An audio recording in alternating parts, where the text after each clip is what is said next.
Okay, I'll just show you how to delete a mobile from the Bluetooth audio system in this 2019 VW Amarok. So from any system, it's on sat-nav at the moment.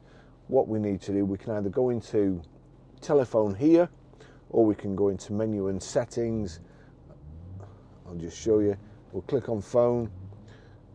That's trying to connect to a phone. There's nobody in here with that phone, so we go to settings, select mobile phone and Bluetooth. We go to Bluetooth.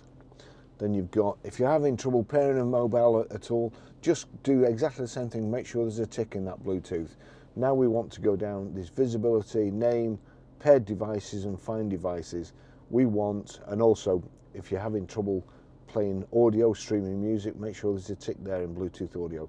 But we want paired devices, so we click paired devices, and you'll see here, here's all the previous phones that have been connected in this family.